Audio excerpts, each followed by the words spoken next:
You finally did it. After 3 years of language study, countless rejections, and that embarrassing phase where you thought wearing a kimono to a bar would impress people, you've got a Japanese girlfriend.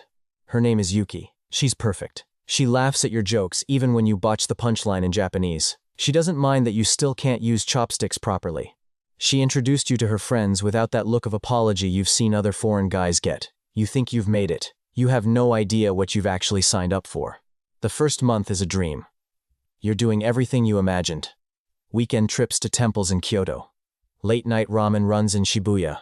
She teaches you Japanese slang that makes her friends laugh when you use it. You teach her English idioms that don't quite translate.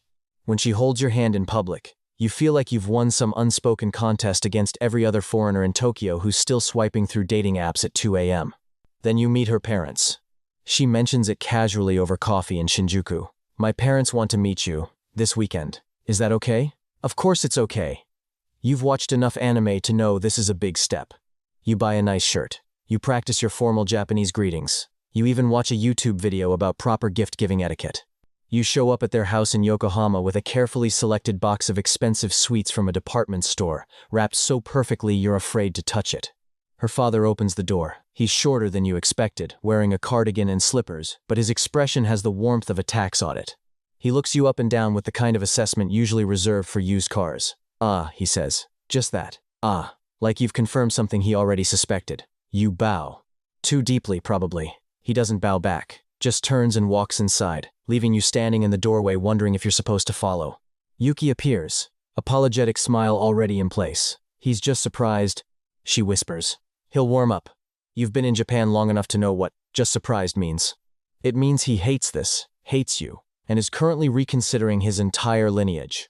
Dinner is 2 hours of the most excruciating politeness you've ever experienced. Her mother serves dish after dish, each one a test you don't understand you're taking. You compliment everything. You use your best formal Japanese. You laugh at her father's jokes even though you only catch every third word. He asks what you do for work. You explain you're an English teacher. The disappointment is so thick you could spread it on rice. English teacher, he repeats slowly, like he's trying to find a polite way to say unemployed. He switches to rapid Japanese, speaking to Yuki directly.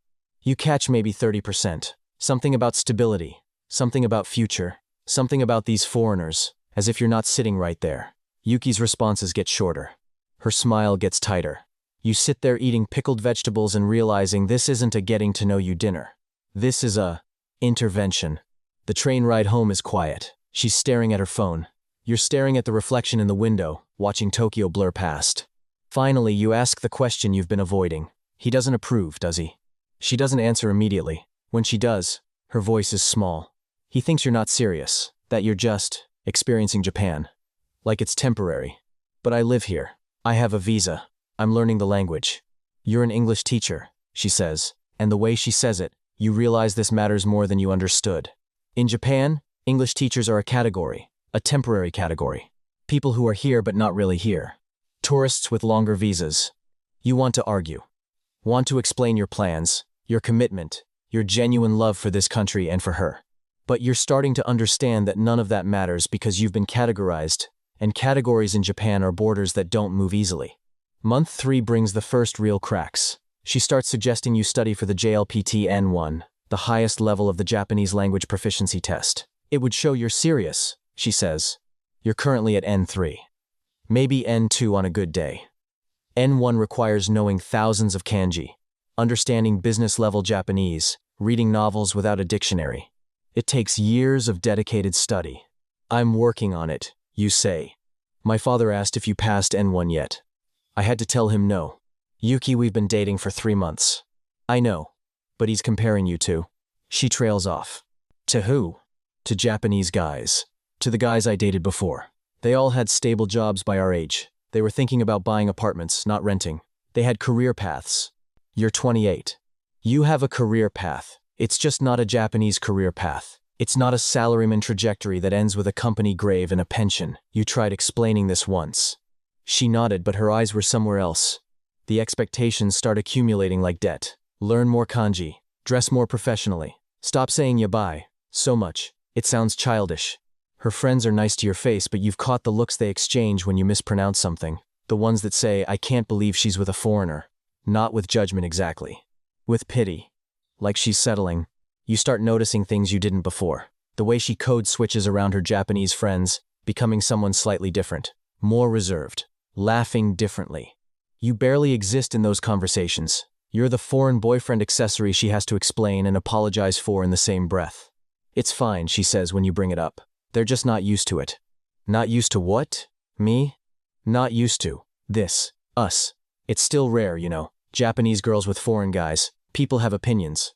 You've been in Japan 5 years. You've heard the opinions. The stereotype that foreign guys only date Japanese women because they can't get girls back home.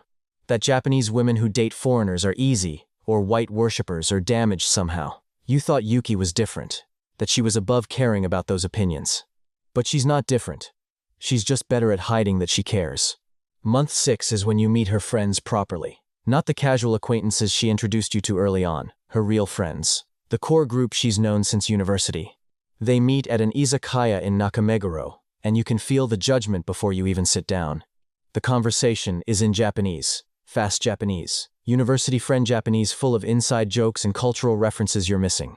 You're smiling and nodding, contributing when you can, but you're a beat behind everything, always catching up. Always the one asking, wait, what did she just say?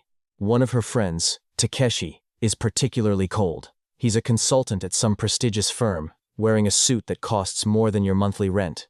He speaks to you in slow, simple Japanese, the kind you'd use for a child. When you respond in more complex sentences, he looks surprised, then annoyed. Like you've violated some unspoken rule by being competent.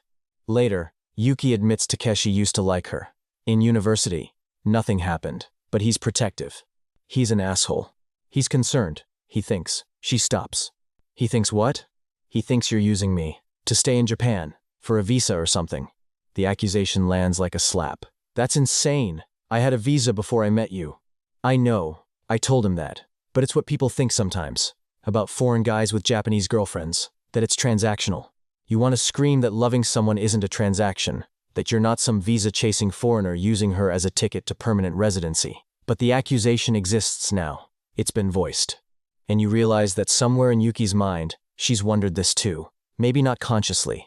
Maybe not seriously. But the doubt is there. Month 9 brings the conversation about the future. She wants to know your plans. Not vague plans. Specific plans. What company will you work for? What career path will you follow? When will you buy an apartment? When will you be financially stable enough to support a family? I don't know, you say honestly. I'm figuring it out. You can't figure it out forever, she says, and there's something new in her voice. Impatience. Fear. Resignation. We're not in our early 20s. If this is going somewhere, I need to know where. Somewhere means marriage. Marriage means meeting Japanese societal expectations. Stable income. Owned property. The ability to provide for her in the way her father expects any husband should. You're an English teacher making 250,000 yen a month. You split an apartment with a roommate. You're about as far from that picture as possible. I love you, you say, because that's supposed to matter. I love you too. But love doesn't pay for apartments in Tokyo. It doesn't convince my family you're not going to wake up one day and decide Japan was just a phase. You want to argue that you've invested 5 years of your life here, learned the language, built a life. But she's not wrong about the perception. To her family, to her friends, to Japanese society broadly, you're still temporary. Still the foreigner who might leave. Still the risk her father warned her about. The fights start. Small at first. You're late to dinner with her friends because you misread the kanji on the meeting location. She's annoyed you didn't just ask for help. You're frustrated she's annoyed instead of understanding that kanji is hard and you're trying. The conversation escalates. She accuses you of not taking Japanese seriously. You accuse her of expecting perfection. She says if you loved her you'd try harder. You say if she loved you she wouldn't compare you to Japanese guys who grew up with the language. Maybe that's the problem, she says quietly. Maybe I should be with someone who doesn't need to try so hard to fit in, someone who just belongs. The words hang there. You both pretend she didn't say them, but they've been said. They exist now in the space between you. Month 12, you're sitting in your apartment alone. Yuki is at a wedding. Her friend from university. She didn't invite you. It's complicated. She'd said. They don't know how to introduce you. Boyfriend doesn't quite. I don't know how to explain you to people who won't understand. You realize you've become the secret again. The thing she's not quite proud of. Not quite ashamed of. Just uncertain about. You're the relationship that exists in private spaces but disappears in public contexts. The foreign boyfriend she has to contextualize and defend and apologize for. You think about the past year, the language study, the cultural adaptation, the constant feeling of being tested and found wanting. The realization that no matter how good your Japanese gets, how well you bow, how perfectly you navigate the social rules, you'll always be the outsider, the foreigner, the risk. She texts you around midnight. Can we talk tomorrow? You know what that means. You've known for weeks, maybe months. The relationship has an expiration date, and you've been watching it approach like a train you can't stop. The next day, she's gentle about it, says it's not your fault, that you're wonderful, that any other situation, any other country, this would work. But this is Japan, and her family matters, and society matters, and the future matters. And the future she needs requires stability you can't provide and acceptance you'll never fully receive. I'm sorry, she says, and she means it. You can tell she means it, but meaning it doesn't change anything. You walk home through Shibuya, past the couples holding hands, past the salarymen stumbling drunk from izakayas, past the bright lights and vending machines and all the Japan you fell in love with. You think about the 3 years before Yuki, the language study, the loneliness, the rejection, how getting a Japanese girlfriend felt like finally belonging. But you never belonged. You were just temporarily accepted, conditionally welcomed, always foreign, always temporary, always the boyfriend who needed to be explained rather than introduced. You finally got a Japanese girlfriend, and you learn that sometimes the dream you chase is actually a test you're designed to fail, not because you're not good enough, but because the category you were placed in from the start doesn't allow for the ending you imagined. You're the English teacher, the foreigner, the guy who's experiencing Japan, not living it. And no amount of language study or cultural adaptation or genuine love changes the category. It just makes you better at understanding exactly why you'll always be outside it. Tomorrow you'll wake up and go back to the same Tokyo you woke up in before you met her. The same language textbooks, the same visa renewals, the same knowledge that belonging is a door that looks open from far away but reveals itself as painted on a wall the closer you get. You got the girlfriend, you lost the illusion, that was always the trade.